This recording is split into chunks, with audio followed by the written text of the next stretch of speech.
What is up, guys? It's your boy Dom's a Gamer, back at it again with another consistent upload. Now, I did say I was gonna make a review on Borderlands 2 on the PS Vita with the controller grip. That has been delayed for now. It's still coming, I promise you it will be here. But for now, we're gonna be reviewing the Super Mario Bros. Game & Watch from 2020 that was released for, I think, Mario's 35th anniversary. Yeah, I picked it up for like 55 to 65 euros off of CEX, which is a game store here in Ireland and other places in Europe if you're American. But anyway, yeah, it's a really like neat little console. It's got a really good like texture on it. It's really high quality. It's not like cheap plastic. You can charge it with a USB-C, which is really handy. And of course, it's got the time feature on it. You can change the setting. I like to go with the mushrooms. It's got three games: Super Mario Bros., Super Mario Bros. 2, which is actually the Lost Levels, and Ball. So we're going to be showcasing all these games and some of the extra features that they put into this console. So first, we're just going to look at the time. Now, it's like 1 minute off, because there's no like, it doesn't connect to Wi-Fi, so I had to input the time manually. But they have put it in some neat little features into the console. So what we're gonna do is we're gonna go into a game. I've been playing Mario Bros here, as you can tell. We're gonna turn up the volume, and we're gonna go back to the time, and we're gonna hold A for 5 seconds. And the screen goes black, and you can play the Mario Drawing song that they released in the 2010s, I think. There's different languages, so we're just going to play it in English in 3, 2, 1. Take a page and a pen, draw a big mushroom and an egg. Then 2 more. Draw a cloud and a hill, now we'll add some coins. 1, 2, 3. 1, 2, 3. Draw a hill and the flag with the rising sun. Add a little bird and then it's me, Mario.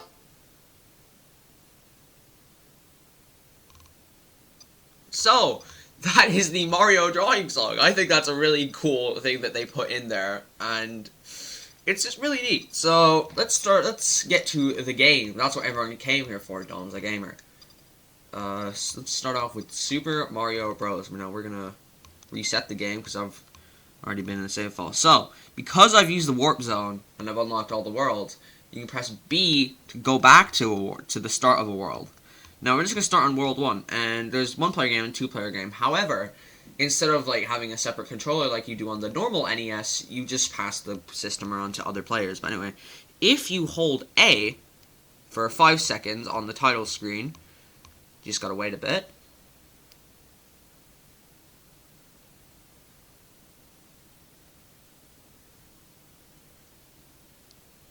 Okay, for some reason it's not working. Wait, give me a minute.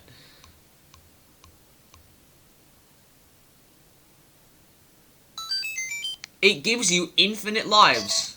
So, oh, that's really loud. Let's turn that down. Oh, it's pretty much just Mario Bros. In the palm of your hand, which I know is not very revolutionary in today's day, but I still think it's a really neat little system that you can pick up for a decent price. It's no Nintendo Switch 2, but I think it's pretty cool. So we're just gonna finish up World 1 here. However, I did notice there is some problems with the audio. However, I don't think that's a problem with the emulation itself. I think it's either a problem with just the NES sound chip being too difficult to replicate, which is not very likely since it's really simple, or it's just, I think it's me doing things in the game that is deafening out the audio.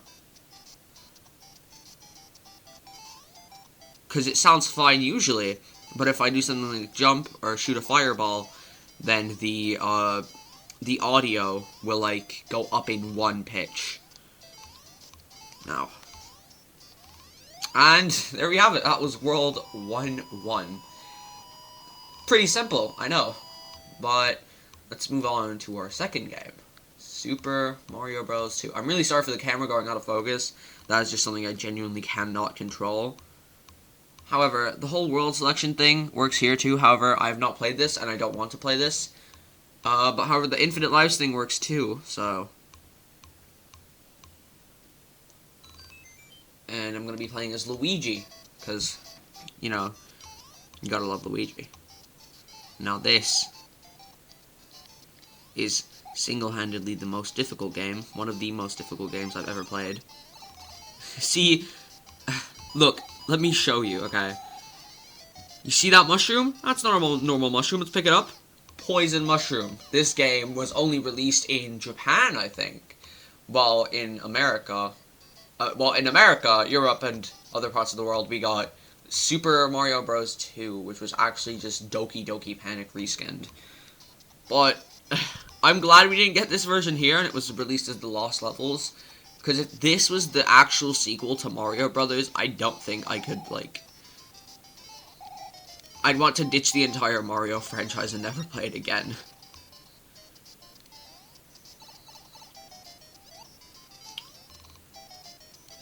Well, I haven't even beat the first world on this, and I don't plan on it. So, we're going to move on to our third game, which is Ball, which is an original Game & Watch game.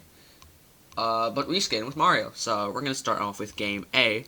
And it's just a really simple game where you just have to bounce balls back and forth and get the highest score. My highest score is 15. If you want to try beat that, if you own one of these systems, then go for it. Let me know what you got down in the comments if you've picked this up or are thinking about picking it up.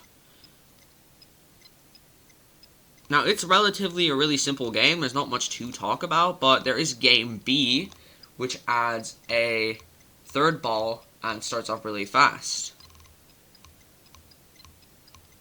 However, it's still really simple and easy.